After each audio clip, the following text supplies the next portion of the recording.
that takes us into our next fight. I think, non-title fight. This is the one, obviously, I'm going to be most excited about for sure.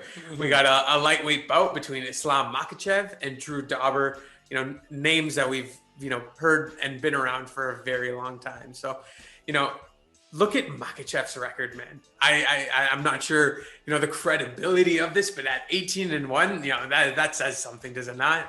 Oh yeah, but even the one is a knockout by Adriano Martins, who is a UFC fighter veteran. So, yeah, I mean, the thing is, these guys are all elite, so they all come from the same camp. Khabib is always raving about how he's better than him, and I don't think he is. Brother-in-law is always watching those, AKA, videos out from their camp, and there's evidence to suggest that the.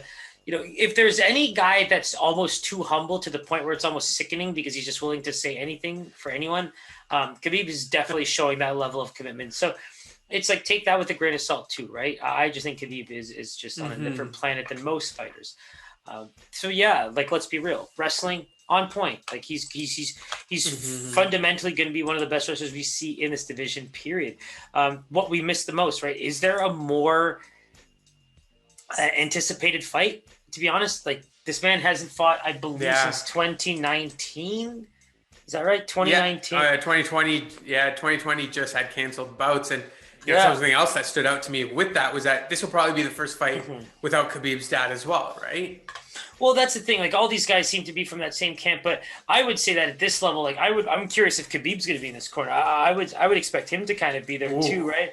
Because these guys are very close. Like, he trains with Cormier. Like, these guys are all boys. So I'm kind of hoping to watch Cormier call this fight. I think he's going to have fun doing it.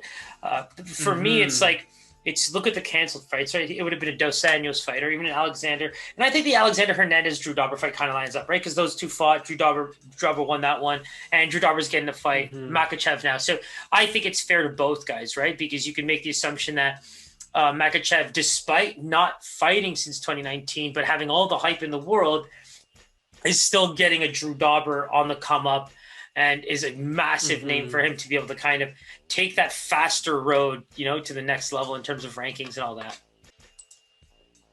Yeah, and man, like, this guy has some ridiculous versatility, it seems, man. He can literally do anything. He has some crazy counters, uppercuts, knees to the face, can kind of do it all, He's such a Muay Thai fighter. He's such a good kickboxer.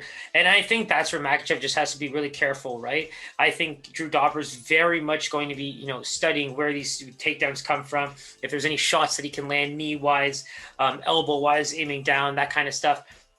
Because like I said, Adriano Martins was able to knock him out too, even in those 19 fights. So for me, I know what Islam Makhachev is going to be doing in this fight, right? And his numbers are phenomenal, right? 93% takedown defense. He still lands his 68% in terms of takedowns landed. And I love the 72% striking defense. He seems to avoid the shots as much as possible. But again, I think that's also a huge factor of maybe trying to go in for the shots and get the fight to the ground, stuff like that. Drew Dober is going to have the footwork to be able to kind of avoid maybe in the early parts when he has all his energy, but Makhachev's going to grind. He's going to grind and grind and grind until he gets it.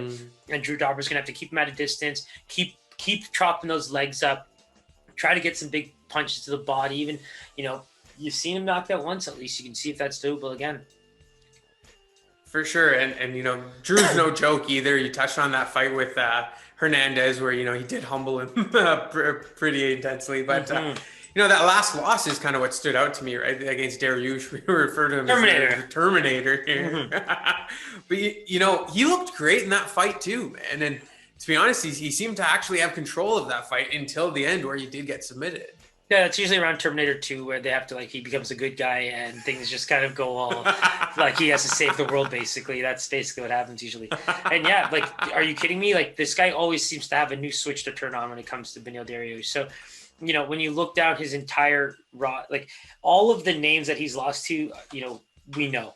And so that's where I think for him, he's going to now be considered a veteran of the sport at that 23-9, despite only being 32. He's in his prime. He is a veteran of the sport. And I think he has the ability to surprise, A part of me believes that Vegas might have this as one of the highest favorites on the list. But I still think this is going to be a lot closer than people think. I think it's going to be pretty high. It has to be from a Vegas. All right, well, hit me with your line here. I think Makhachev has to be a minus 275 a minus 275 probably. Wow. Yeah, the hype is just so high. I feel like it's just everybody's been waiting for him to fight.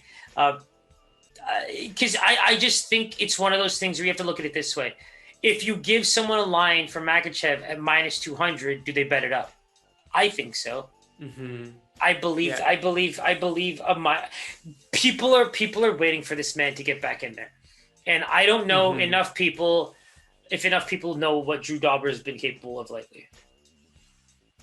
Yeah, absolutely. So, my guess is going to be somewhere closer to a pick'em. As I was just doing my analysis and I saw this as a very tight fight. So I'm going to go Makhachev as a minus 150.